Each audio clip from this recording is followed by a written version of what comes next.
Okay, let's see. All right, good. Okay, time to get started. Welcome to Math219. So y'all have already heard me talk about all of this stuff in the organizational lecture that y'all watched on the YouTube channel. So I'm just going to hit one point about this. I don't have time to repeat the whole thing, but this course is about ideas. Right, so this is a really big point to make sure you understand. This is not going to be sort of a memorize and regurgitate kind of deal, or a rehearse algorithms and then perform them on the exam. So there's a lot of ideas to be understood. Various ideas relate to other ideas. That's what the course is really going to be about. And likewise, that's what the lectures are going to be about, and that's what exam questions will be about. Anyway, just make sure to keep all that in mind. And let's dive in to the material. Okay, so I have an introduction document. Reminder, all of these notes are on the class website. Let's see, is that right? Yeah, the class website. That's right, the one for our sections, not the one for the course overall. And so make sure to download or put them onto whatever device you plan to be using in class, or however you want to deal with them. So the big question that I think is worth entertaining is, why are we here? Why are we learning multivariable calculus? I know that for a lot of y'all, the answer is because my major requires that I take this course. Right? So the obvious then next question: why does your major require that you take multivariable calculus? Okay, so I hope and expect that y'all are already bought in on this statement here, that single variable calculus is important, right? Y'all have had a year of single variable calculus at some point or another, and well, there's just zillions of examples of applications that you see in those classes of how single variable calculus is important. So in particular, if you want to understand how things change, and notice how ambiguous this is, things, right? So lots of things can change. And that's what derivatives are, right? So this fundamental calculus idea of derivatives can apply in any situation where not everything is constant, right? So that's a lot. So a lot of applications there. Then there's also questions of what I like to call accumulating quantities. This is I find a convenient term by which I refer to any sort of a quantity where the whole is the sum of the parts. Right? So mass, for example, all right, if I had a big lump of clay here, right, and if I were to chop it into little pieces, the mass of the whole original thing is the sum of the masses of the little slices. Right? The whole is the sum of the parts. Well, there's a lot of stuff where the whole is the sum of the parts. There's area under a curve, for example. The whole is the sum of the parts. And so integrals, right? Now, a lot of people mistakenly believe that the purpose of integrals is to compute the area under a curve. And this is not true. It's rarely the case that we care about the area under a curve intrinsically, other than as a nice, convenient geometric sort of metaphor for what we're actually interested in. Usually what we're interested in is some other accumulating quantity. And depending on what kind of application you're doing, it could be any of a number of different things. Okay, so adding stuff up, keeping track of how things change, single variable calculus, again, zillions of examples, and again, I hope everybody's bought in on that. So the observation I'm going to make is that single variable calculus really makes the most immediate sense in one dimension, and we don't live in a one-dimensional world. Right? We live in a three-dimensional world. So, right there, you see single variable calculus leaves a little something to be desired. Now, there are situations in our three-dimensional world where stuff works out. So, for example, if you had, y'all have all probably seen the classic example where you have a tank and it's full of oil that has a sludge in it. Right? And the idea is that the sludge sinks down to the bottom, and so the density of the oil at the bottom is greater, and the density of the oil at the top is less. right? And how would you compute the total mass of oil in there? Well, you slice like this. Conveniently then, the density only depends on one variable. The density only depends on z, or height, or depth, or however you want to say it, right? One variable of density. Well, that's just not the way the world works in most cases. So here's a couple of examples of a little bit more sort of more generic kind of real-world questions that calculus can address, where, yeah, you don't just get super lucky and all the variables disappear except for one and stuff like that. So here's a first example. Let's suppose you have temperature depending on position. So here's a three-dimensional context where we spend our lives, and three variables, x, y, z, and at every point in space we can talk about what temperature it is at that point. Okay. So here's the thing though. Maybe if I'm at this point, maybe I'm moving with some velocity. So my temperature is some value here, but as I move, I'm at different points. Different points have different temperatures. So as I move, my temperature is changing. Reasonable question, what is the rate of change of temperature? Well, I mean, here's the thing. I mean, the temperature depends on x, and x is changing. But that's not the whole story. Temperature also depends on y, and y is changing. And temperature also depends on z, and z is changing. There's all three of these things that are happening all at the same time. How do we deal with the fact that this is intrinsically not a single variable calculus problem? Right? So multivariable calculus is going to address this question among many others, and this is just kind of a most easily stated, most sort of sort of starter example of that kind of thing. Here's one with integrals, and we talked about the oil and the sludge and all of that. But suppose you have a region of whatever, and again, suppose density is not constant. But now look at this: density no longer depends on just z. It doesn't depend on just depth. Maybe this is like a rock or something, and it's got more sort of volcanic rock over on this side, and it's got more sort of ore on that side, but it's all lumpy and stuff, and the density depends on all three variables. How are you going to compute the mass? Right? In the oil and sludge example, we would look at sort of horizontal slices, and each horizontal slice, we could talk about how much volume there is in that slice, and we could multiply by the density. But wait a second, here, that horizontal slice, all at the same depth or height, but x varies dramatically across one of those slices, and density depends on x. So I can't talk about the density on a slice. It's not well defined, it's not constant across that slice. So single variable calculus crashes and burns in attempting to solve this problem. Everybody see what we're up against there? So what we have here are two, what I'm going to call pretty basic kinds of questions where single variable calculus fails, right? Because we didn't get lucky. We didn't have this convenience of, oh yeah, there's three variables, but only one of them matters, right? Okay. So multivariable calculus is going to help us address questions like this. Now you may think to yourself, well, that's not that exciting, and can't I handle this question up here with a thermometer and a stopwatch, right? And can't I handle this question here with a scale, right? It seems like I could deal with this in other ways. Why do we have to get all fancy? So here's some other kinds of questions. I've got some more sort of like sophisticated examples, applications, and I'm deliberately chose these to be in various different fields of study because I know you're not all math majors, nor are you all any single major.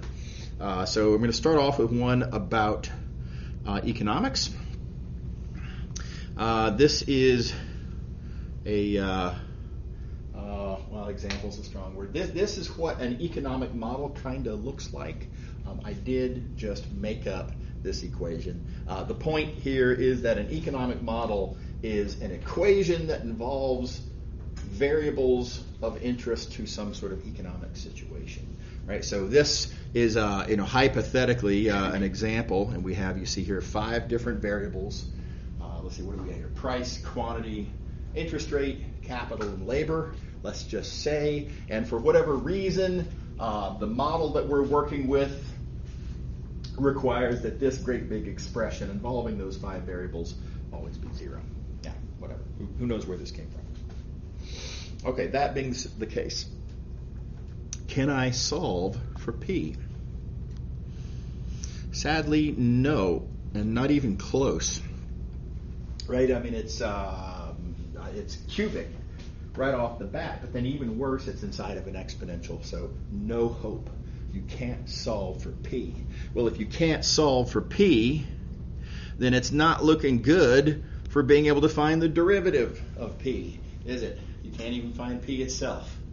Well, it turns out that there are some fancy ideas that you can write down, and we're going to talk about these ideas in this course that will allow you to understand how P changes even if you can't solve for P at all. Right? So this is called, there's something called the implicit function theorem and then implicit differentiation. Some of y'all may have seen kind of 2-dimensional versions of this in a Calc 1 class, Calc 2 class. Okay, I should point out that I very often get on a roll when I'm talking, teaching a math class. I'm trying to make a conscious effort to pause periodically, give you all a chance to, raise a hand, ask a question, whatever. Any questions? Is everybody with me? Okay. All right, cool. Now, I'm also going to point out while we're at it on this particular example that notice we have 5 variables, or arguably 6 if you count t, which really you should. It's a variable, right? So anyway, at a minimum, we have 5 variables here, and so at a minimum, if you were to think about this geometrically, this is a 5-dimensional math problem. I think it's more honest to call it a 6-dimensional math problem, right? Now notice, there's no discussion here of, science fiction and time travel and other abstract, scary concepts like that, right? No, we're just talking about economics. Right? And yet, we clearly have a situation where the number of variables involved is not limited to just 3. So there's this, mythology is overstatement, but there's a misconception out there that anything above 3 dimensions is complete abstract nonsense that has no bearing on the real world. False. Easy counterexample, right? We're doing 6-dimensional math, and there's nothing spooky going on here at all. Everybody see what I'm talking about there? Now, good news, you're not going to be drawing anything in 5 or 6 dimensions, right? In fact, we're going to be challenged enough just trying to draw 3-dimensional pictures on paper, which is pretty hard. It's something that takes some practice, technique, and tricks, and this kind of thing. So don't worry about having to visualize in 6 dimensions or draw in 6 dimensions or anything like that. I just point out that we do need to be able to do math in more than just 3 dimensions. All right. Here's some scary stuff. Some of y'all may recognize these equations. This is called Maxwell's Equations. A lot of the study of electricity and magnetism boils down to understanding these equations, right? And it's really good stuff. We're going to spend a little bit of time on this in this course, but golly, it's really hard. We're not going to be able to spend as much time as I would like, but there are physics courses that spend loads of time talking about these equations. So I'm going to talk about these equations in this course just enough to kind of serve what I'm going to call my mathematical purposes of these are fantastic examples of why certain mathematical objects we're going to study are interesting. Why do we care about, for example, this kind of an integral where the differential, you'll notice, is a vector. Right? Well, what's that? Right? What does that mean? And what is this kind of an integral over here? It's a what we call a triple integral. But what does that mean? Right? What is that? What is this little crazy little symbol over here? So figuring out what all this stuff means is going to be one thing that we're going to do with multivariable calculus. And then furthermore, how can we understand what these equations are saying? These two equations right here, for example, that we have in green. I mean, it's one thing to understand each individual piece of these equations, but how can you? What's the natural and best way to think about those statements? And furthermore, how can you relate these two equations to each other? And it turns out, this is way foreshadowing, right? It turns out there's a really strong relationship between these two equations. It's such a strong relationship that a lot of physicists will kind of refer to these interchangeably as almost being kind of the same equation in a way. So how does that make any sense? They don't look at all alike. Well, that's one thing that we're going to, multivariable calculus is going to be the thing that helps us make sense out of that, right? And then likewise, once we understand these equations, what does this help us understand about electric fields? All this stuff and these equations here, how does that help me understand electric fields? What do I learn about electric fields as a result of this?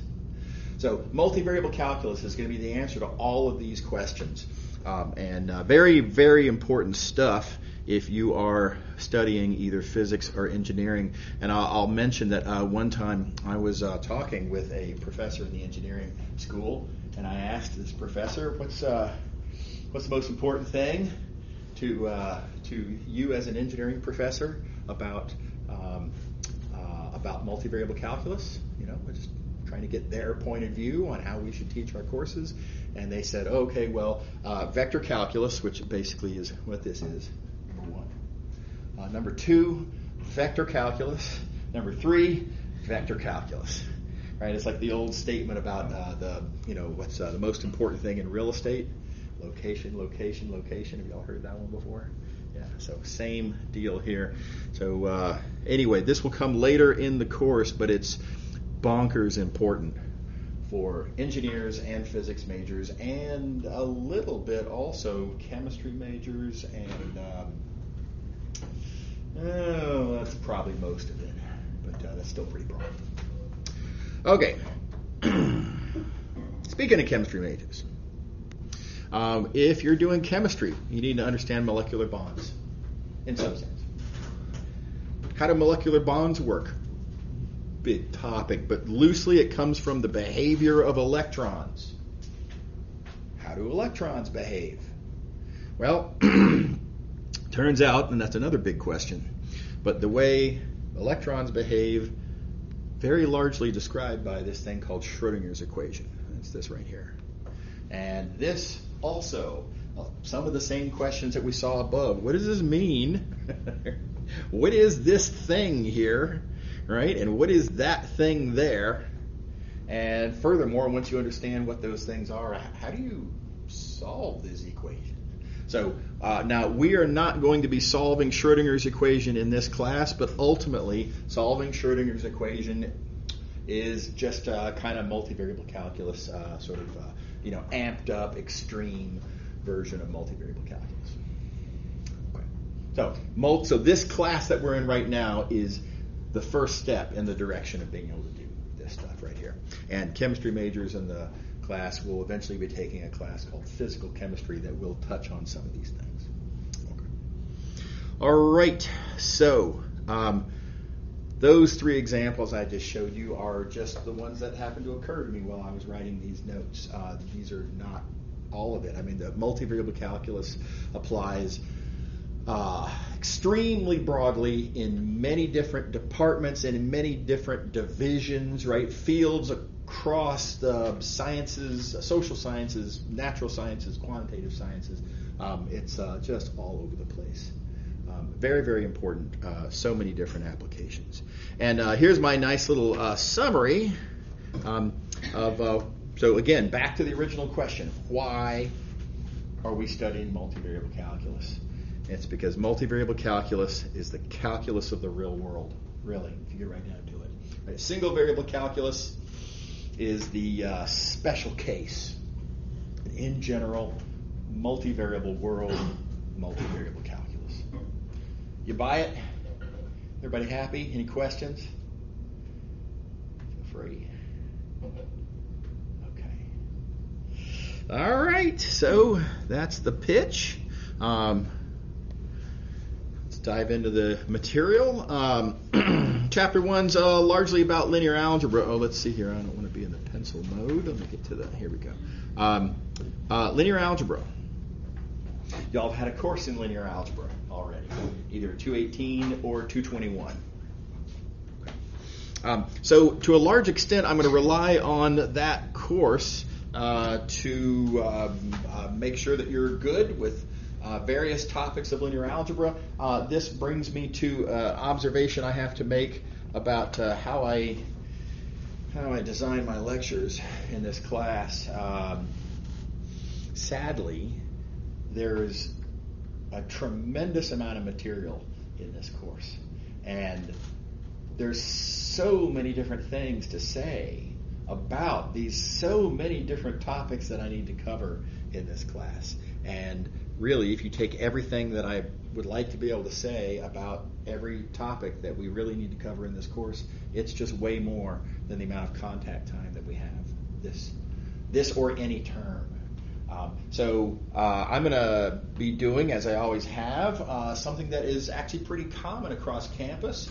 For example, easily seen in, let's say, a history class. If you go into a history class, you read a couple of hundred pages, right, of some history book, and then you come to class, and they discuss those 200 pages. They don't go through 100% of every little detail of every, right? They talk about certain arcs. They say, well, maybe you noticed in these 200 pages that a certain, the economics of such and such was a huge player in it, related to certain historic events and the motivations for this group over here to do whatever they do over there, right? So they talk about long arcs, big picture things. They'll go into nitty-gritty on maybe a few little details, but they're not going to talk about all. I mean, the 200 pages was, tremendous amount of stuff, and they just don't have time, right? So I'm going to do that same thing, right? I'm going to pick and choose tough choices. I hate having to make these tough choices, but I'm going to talk about the things that I think are most worthy to use the limited and very valuable class time, contact time that I have with y'all, right? And so some things I'm going to either leave to, well, it's prerequisite, so make sure you're good with it. Make sure you remember all of your Math218, your Math221, or as will often be the case, there's certain topics that are in the book. They're treated very reasonably. It's just a matter of reading it. You can handle it on your own, and some of those things you'll just have to read and learn on your own. Now, with all of this, of course, office hours are always an option, and I encourage you to come to my office hours. Also, keep in mind I have a reciprocal agreement with Professor Hughes, so you have complete access to Professor Hughes' office hours as well. And so you do have a source for questions, right? And I encourage you to come and talk to us if you have any questions about that stuff. But I am going to, sadly, have to make these tough choices, and we won't be covering everything in class. Does that make sense to everybody? Okay. All right. Do make sure to keep an eye as we go through the course. Keep an eye on the content syllabus. Don't spend a bunch of time reading stuff in the book that's in the excluded material column of the content syllabus, right? There is stuff in the book that you are not responsible for. But anything that's not in the excluded material list you are responsible for, and make sure to read all of that. Okay. All right, so again, linear algebra, mostly prereq. Mostly, y'all just make sure you're good with all that stuff. I say all.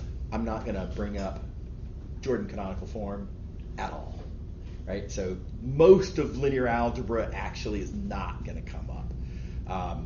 But a significant amount of it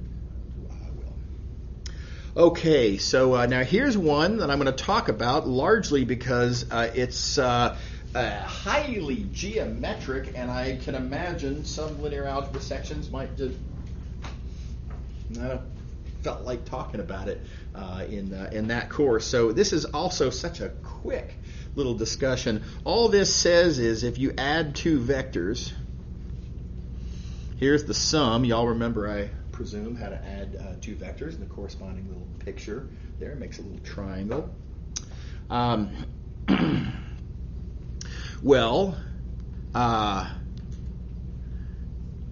the length of the sum versus the lengths of the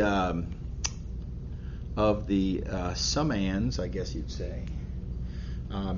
They have this relationship.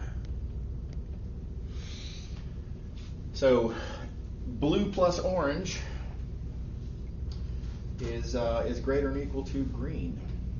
Another nice way, I think a convenient way to say this, is that the shortest distance between 2 points is a straight line, right? So some indirect path between 2 points will always have magnitude that's at least as big as the direct path.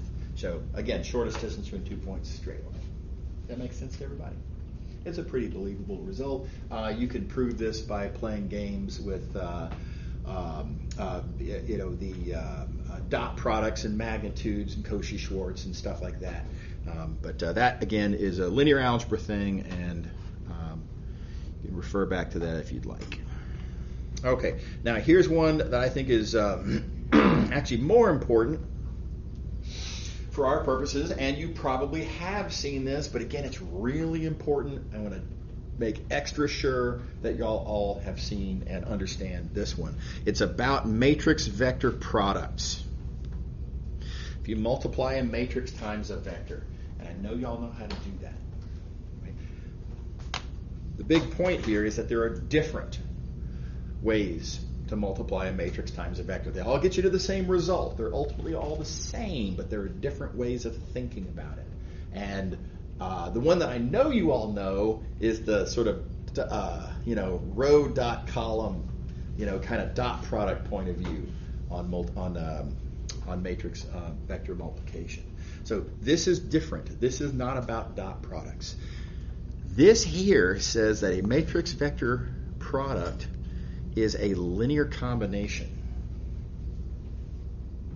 Not a dot product, it's a linear combination. Specifically, it's a linear combination of the columns of the matrix.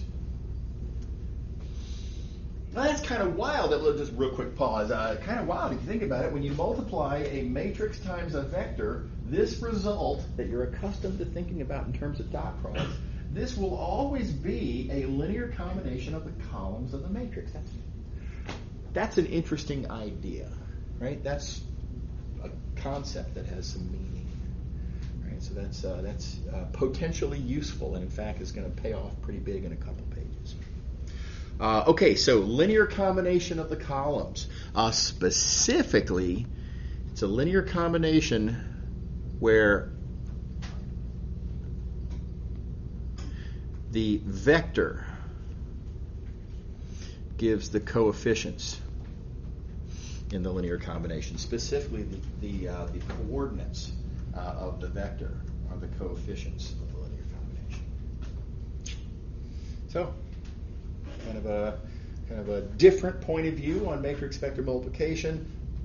I think this point of view on matrix vector multiplication is more important than the dot product point of view. The dot product point of view is fantastic when it comes to cranking out arithmetic. And frankly, we're not going to be doing a lot of that in this class, right? Just cranking out arithmetic of multiplying matrices times vectors. Why? Well, that's, I don't know, you got to do a few of those when you're first learning it just to make sure you understand the method. But the arithmetic is not really the point, right? What we're interested in is how does this idea of a matrix vector multiplication, how does that relate to other things? And the fact that a matrix vector product relates to columns of the matrix, specifically by way of this idea of a linear combination, there's a lot of important and fundamental ideas all kind of connecting up here. That makes this, I think, a really valuable point of view. Quick show of hands, how many people have seen this point of view before? A few? Most? Okay, good. Great. Make sure you're good with this. And let's talk about linearity. Hope you all remember linearity. And this formula right here describing linearity. Good news, we're not going to talk about any abstract vector spaces in this class. You'll notice that these vector spaces here are Rn and Rm. Just Rn and Rm, right? So typically, not exclusively, but typically R2 and R3, pretty much. Yep. So what I like to call Euclidean vector spaces. So among Euclidean functions, linearity is just this formula, and y'all have probably seen several examples. Make sure you're aware as well that there are these different equivalent formulations. So you can write it like this, but you can also write it like this. You can also write it like this. It is important to be able to be prepared to work with any of these three formulations, because sometimes this one's the most convenient for your purposes, but sometimes this is more convenient for your purposes. And sometimes even this one. Although if I had to pick one of these if I had to lose one of these, I think it would be 2. But certainly 1 and 3 sometimes really necessary. Okay. Quick reminder, quick comment. I will sometimes, during class, do what I'm going to call a suggested exercise. And so, for example, proving that conditions, condition 2 and condition 3 are equivalent. Right? How do you show that any function satisfying property 2 must also satisfy property 3? And vice versa, and from 1 to 2, etc. I think these are nice exercises to make sure you see how these are all equivalent. When I observe or propose a suggested exercise like this, you're not going to turn it in, right? It's not required. You don't have to. But I think it would be a healthy learning experience. Just double check just to make sure that you're good with whatever ideas that are involved in that thing. So I hope y'all will give a shot to these suggested exercises. I do not need for you to do them on your own. If you want to group up and talk about them, super. If you want to come to my office hours and ask me about them, I'll be very happy to help you. Get started, or if you've already gotten halfway through it, but then you hit a roadblock, help you finish it up, whatever. But maybe make a note in your notes of things to come back and look at later. All right. How are we doing? Is everybody okay? All righty. A few examples of linear functions. In particular, if you have some fixed vector, A, not allowed to change. A is fixed, nailed down. You can talk about the function P, I'm calling it here. The action of P is to dot product with A. So in particular, whatever vector you come to me with and say, I want to apply P to this vector X, well, that vector X dot it with A. That's what P does. P dots with A. And this function P is linear. It satisfies those conditions that we were just talking about. Now there's some work to be done there. Again, suggested exercise.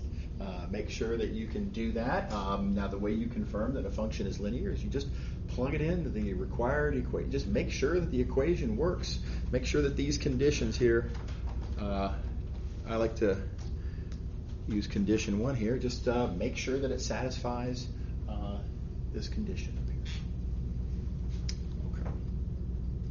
All right, now a little bit of lingo here. In this statement where we say P is linear,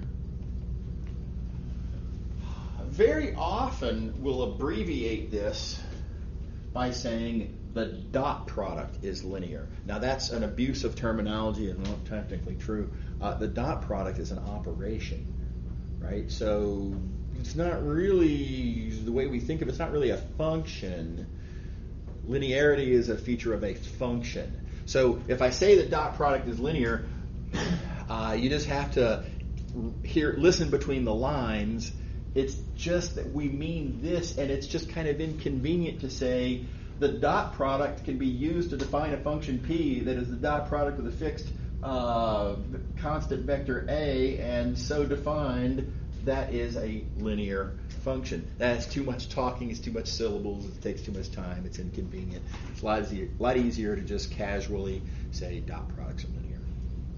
Does that make sense?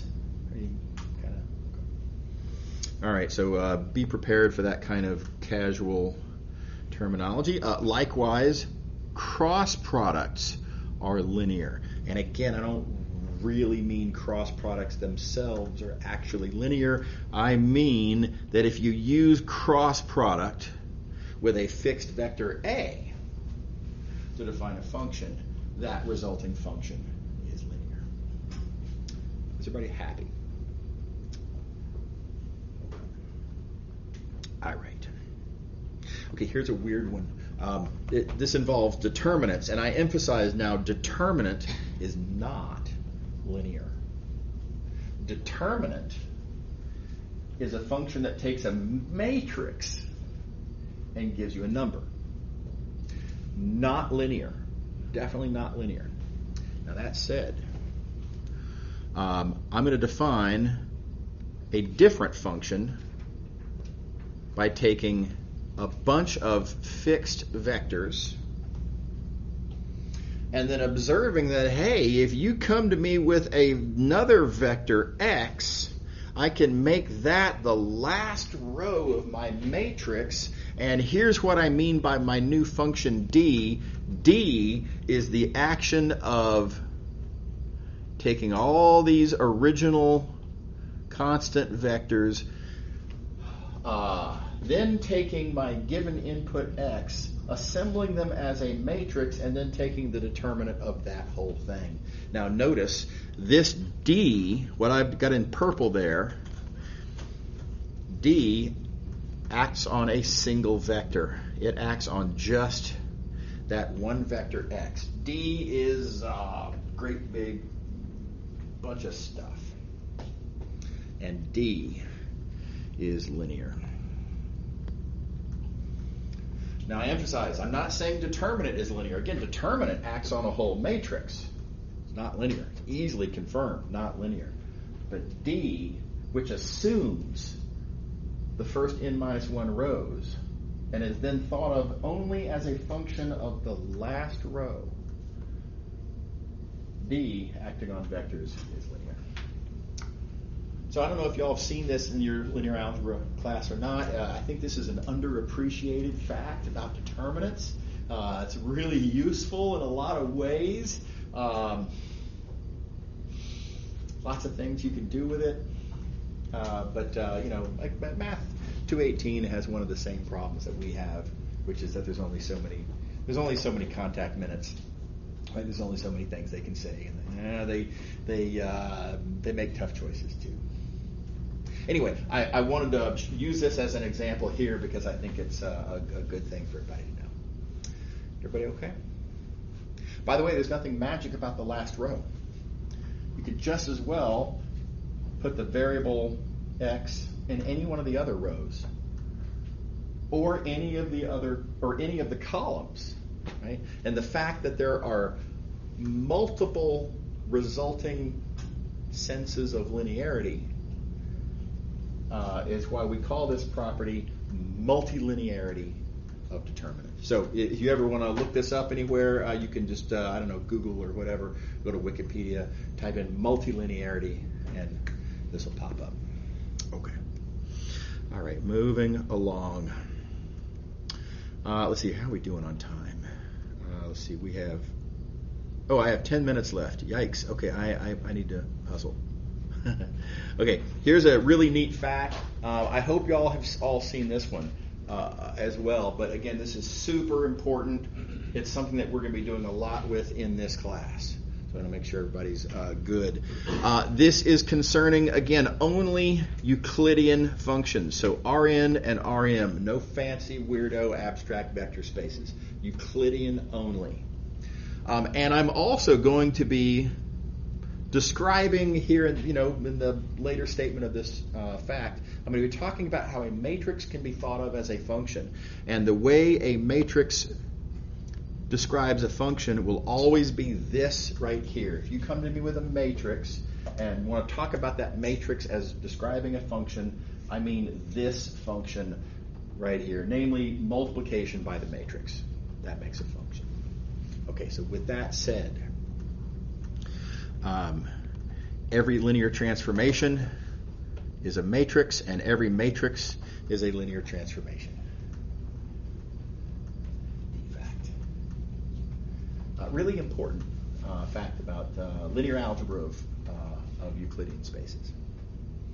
Okay, now again, I hope y'all have seen this before. If you have, super. If you haven't, here's how you prove it. Proving this way. In other words, assuming that you have a matrix, defining a function from that matrix. How do you show that it's linear? You plug in, it works out. It's a direct computation. Suggested exercise, give it a shot. Again, if you have trouble, ask a friend, ask me in office hours. Again, there's Professor Hughes' office hours. Oh, we have TA office hours, right? I just posted those earlier this afternoon, I think it was. So very direct. But where it gets tricky is when we want to go the other direction, right? How do I know if I'm given a linear transformation, how am I going to find the corresponding matrix? This is really tricky and clever. And the big idea is this right here. Really clever. I wish I'd thought of this. I didn't. Somebody showed this to me. And I bet whoever showed it to me, I bet you somebody showed it to them. This is a really clever idea, and it's been, propagating for who knows how long. So here is the reason that this is useful. If you start to compute t of x, making this choice right here, let's see, I'm going to have to zoom out again. Making that choice right there allows you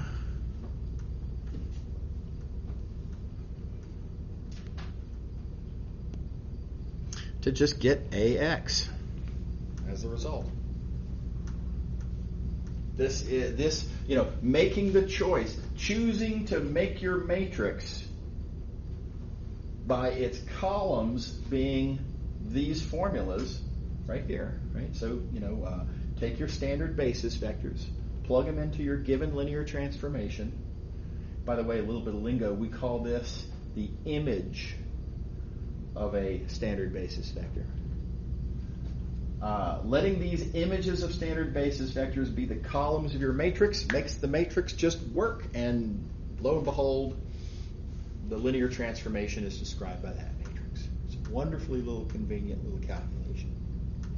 Now you'll notice I glossed through those details. Since we do seem to have an extra minute, let me point out what's going on here. Oh, let's see here. I need a better color. I'll use red. We had the vector x, and you'll see I rewrote x as this linear combination. What's going on there, x being x1 e1 plus dot dot dot plus xn en. All that is the observation that this vector x with coordinates x1 through xn, if you just kind of multiply this out, I've got x1 times 1 with a bunch of zeros, and then I've got xn times a bunch of zeros ending with a 1. Right, you look at where all the zeros and 1s are, and you multiply all this stuff out, and sure enough, bam, get that x vector. Easy little fact to forget, but this is covered in linear algebra classes really early, and make sure to remember what these vectors are. These are what we call standard basis vectors. I hope you all remember standard basis vectors. By the way, in the different books, they'll use different notations for standard basis vectors. I like this notation here with the subscripts like E1, E2, E3, etc. In some books, a lot of books, they'll use IJK. The problem with IJK is you run out of letters eventually, right? And it's all well and good if you're sure you're never going to go past 3 dimensions, then IJK is fine. But again, who knows? We might be doing an economics problem at some point. We might need 35 dimensions. Just because it's 35 variables is not actually, I mean, again, this isn't sci-fi, right? But I mean, you might have 35 variables and then you run out of letters. So there's something kind of just simpler about E1 through En. Everybody okay? All right. Notice, by the way, while we're here, notice how linearity figured in here, right? Linearity is this right here. Linearity is what allows me to take a linear combination before I apply the function and rewrite that as the same linear combination after I've applied the function. So, very important. This only applies for linear functions. Okay, how we doing? Is everybody okay? All right, the last thing, and then we're going to be out of time. I know y'all know how to multiply matrices. Matrix multiplication. I just want to remind y'all, again, there are several different ways to think about this. And I'll, again, remind you, arithmetic is rarely what we're interested in this class, right? So, I mean, numerically, arithmetically, what's the easiest way to multiply matrices? Well, you know, it's the usual dot product. Again, row, dot, column, right? I mean, y'all all done this a million times. Yeah, computers do a really good job with arithmetic. We don't really need to be. The arithmetic is rarely what we care about. There are different points of view on matrix multiplication. My two favorites involve linear combinations of columns, which you may have seen before. Different point of view on matrix multiplication. It's a lot like what we saw with matrix vector multiplication. And then there's a different point of view that involves linear combinations of rows. Do y'all remember elementary, what do they call it? Elementary matrices and elementary row operations and the connection between those? Elementary matrices execute row operations for you by matrix multiplication. It's a really cool trick. And what makes it work, what makes you be able to immediately see how they do that is the linear combinations of rows point of view on matrix multiplication. So anyway, that's a little bit of an aside. But what I want to talk about here, make sure everybody is comfortable with, is that when you multiply matrices, I feel like I missed. Yeah, let me try that again. when you multiply two matrices, you are in effect composing the two corresponding linear transformations.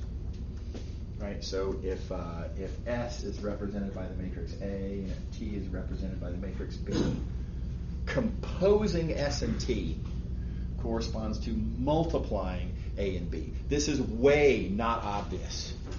Now, it's really happy conclusion, right? I mean, it's very handy that this is true, but it's really not obvious that it's true. Anyway, just make sure that you are comfortable with the fact that this is true, because this does come up in this course. All right, is everybody good?